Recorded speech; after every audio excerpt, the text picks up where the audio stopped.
He walked into the council room carrying a box. Inside were medals, a letter from the front lines, and the American flag that had draped his father's coffin. He didn't shout. He simply set it all down in front of the so-called HOA officers and said, "Go ahead, sue me, I'll be waiting, with a news crew and 20 veterans on the porch." And just then, someone behind him started clapping. But let's go back to the beginning. It was a slow September morning in Lakeside Estates. A light haze hung over the neat rooftops, and the dew-soaked lawn shimmered green under the soft glow of the rising sun. In that quiet, almost like clockwork, 42-year-old George Mason, a man with strong arms and calloused hands, stepped outside. He placed his coffee mug on the hood of his old Chevy, and like every morning, paused for a moment by the memorial.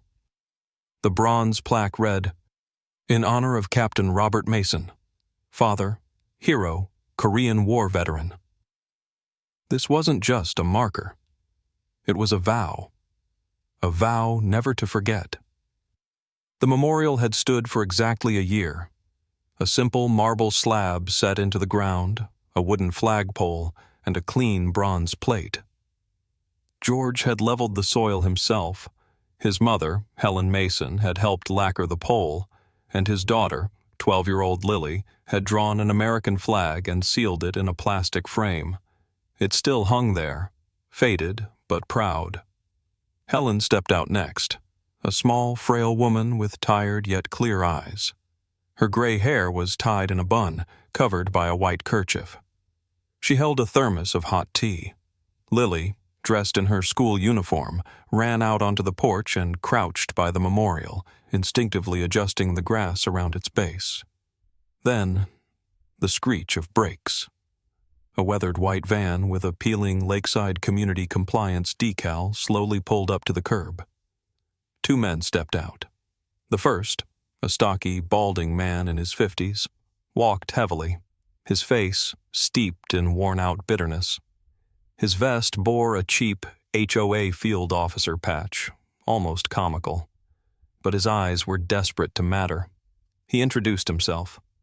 "Doug Ellis, Beautification Enforcement Division."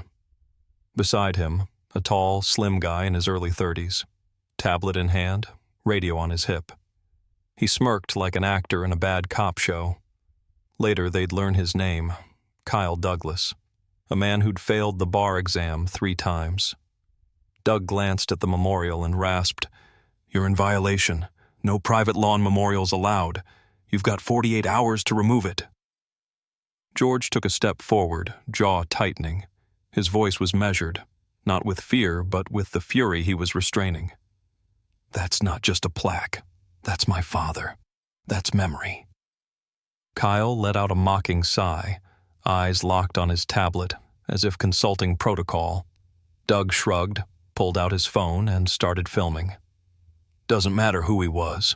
We've got rules. You got a problem. Come speak at the next HOA meeting." Helen, silent until now, gripped her thermos with a trembling hand. Her voice was soft but steely. "My husband marched through Incheon.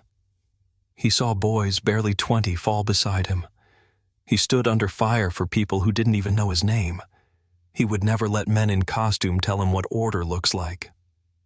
Kyle chuckled, snapping a few photos. "Your feelings don't apply here, ma'am. HOA is about order. You want anarchy? Move to Mississippi." And with that, they got back in their van, leaving behind the cheap scent of drugstore deodorant and something fouler, a sense of filth. Silence cloaked the yard. George stood with fists in his pockets, eyes bloodshot. What rose inside him wasn't just anger. It was rage, cold as steel and sharp as a blade. His father used to say, "A man's strength isn't in throwing the first punch, it's in knowing when to." Lily walked up and gently took his hand. "Dad, Grandpa wouldn't back down. Don't you either." George nodded. He didn't yet know how, but one thing was certain. The fight had just begun. The next morning didn't begin in panic. but with a silence that felt like the calm before a storm. George stood at the window, watching as neighbors slowly gathered outside. Tom Bradley came first, a 67-year-old carpenter and Vietnam vet. He brought a thermos and a folding chair, placing it right by the memorial. Next were the Hendricks, who had known Captain Robert for over 30 years. Then Rosa Lynn, a retired schoolteacher who once asked Robert to give a talk about courage to her third graders. People came, not because they were invited, not because it was planned. They came because it was right. They brought flowers, planted small flags in the ground. Someone lit a candle. It was a quiet but thunderous no to bureaucracy. Most of them didn't know Robert Mason through stories. They'd seen him fix cars, patch roofs for the elderly, teach local boys how to safely handle firearms, raise the flag first thing every 4th of July. He was respected, not for the medals, but for the man. But the HOA had grown, like creeping mold. What started as a volunteer committee had become a quasi-court, where rules replaced reason. The new leadership? A band of failed clerks and out-of-work middlemen drunk on power. Doug Ellis, a former night watchman at Walmart, wore his HOA vest like body armor. He wanted control. Kyle Douglas, a would-be lawyer with 2 failed bar attempts, relished each fine as if it were a verdict. 3 days after their visit, George received an official notice, a flimsy printout with a fake HOA seal and phony legalese. Order to remove, unauthorized installation violating beautification code. Voluntary removal within 24 hours or penalties will follow, with right to legal action. The paper trembled in his hands. He didn't just read it. He bit into every word. Something inside snapped. That night, he didn't sleep. He sat on the garage floor. Beside him, a box he hadn't opened in almost a year. Inside, everything left of his father. A purple heart, a silver star, a photo with his unit in the Nok Dong River trenches, a letter home. If I don't make it back, know I have no regrets. And a certificate of gratitude signed by Harry Truman. George read through them like a prayer. In his ears, his father's voice echoed, "Son, when someone comes at you with dirty hands, don't turn the other cheek. Grab 'em. Show them what a man looks like." By morning, he knew what he had to do. He packed the medals carefully into the box, wrapped the photo in the American flag, laid the letter on top, closed the lid, took the keys, and walked out the door, without a word. He was headed for the HOA office, not to complain, not to negotiate, but to show every last man hiding behind fake authority and paper rules exactly who they were dealing with. The HOA office used to be an insurance branch, polished but soulless. Dust lined the windowsills, unbothered by the glossy brochures at the front desk. A sign by the door read, "Community order starts with you." The irony made George grit his teeth. When George Mason pushed through the glass doors, his footsteps echoed down the empty hallway. He walked slowly. In his hands, a box full of memories. In his eyes, not doubt, but clarity. At the front desk sat Mrs. Parker, a woman in her 70s, wrapped in a purple scarf, her face a mix of fatigue and misplaced pride. She was the type to vote yes for order, without ever asking who'd enforce it. She frowned when she saw him. "Mr. Mason, you're not on the schedule. The board only sees residents by—" George didn't stop. He just said, "I'm scheduling myself. Into history." He walked past. No shouting, no grandstanding, just a man who knew the truth was on his side. The meeting room was cramped and dull. Plastic tables, a sad HOA flag in the corner, a coffee machine with an empty tank. 5 board members sat at the table. 3 of them, confused seniors who didn't quite understand how they ended up with power. Their expressions were more nervous than hostile.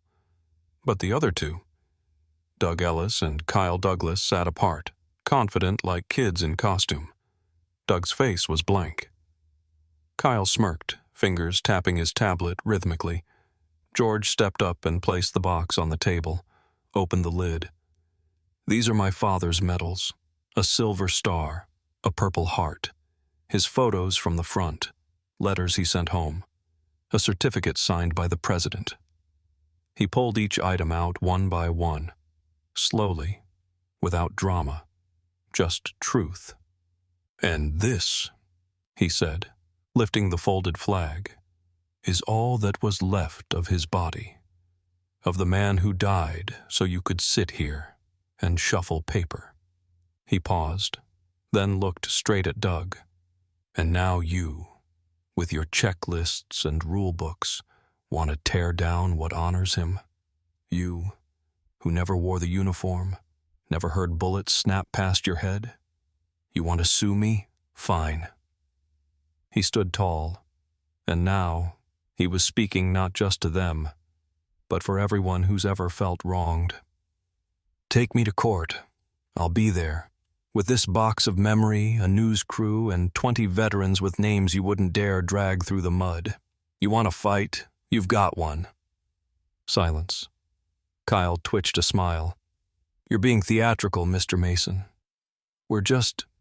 No. You just forgot what dignity looks like. He closed the box, looked up, and saw them.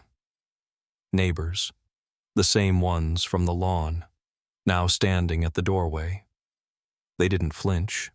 They didn't hesitate. And then they clapped. Not loud, not showy, just standing, quiet, like a salute. The applause followed George as he turned to leave. He hadn't won. Not yet. But now they knew.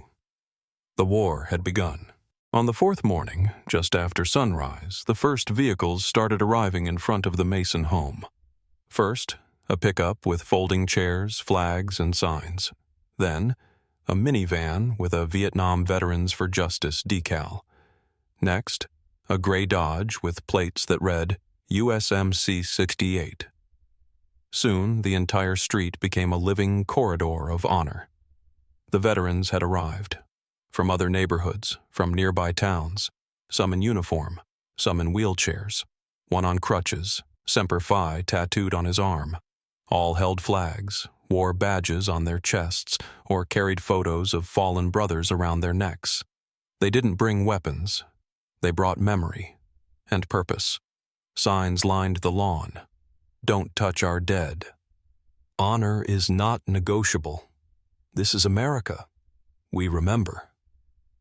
By noon, reporters had arrived. Microphones, cameras, drones, questions. Why are you here? What made you take a stand? The answers were simple. Because if we don't stand for Robert Mason today, they'll come for all of us tomorrow. This isn't about landscaping, it's about honor. Because, damn it, someone had to say enough. Helen Mason stood at the memorial in a pale blue dress and gray shawl. In her hands, a worn black and white photo. Robert in uniform, his arm around another soldier. She held it high like a shield, staring into the cameras with such quiet force that no journalist dared interrupt the silence. Lily stood beside her.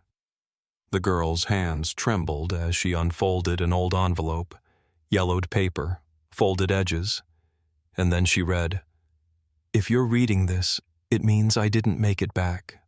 But know this, I have no regrets. I left so you could live in a world where you don't have to fear speaking out.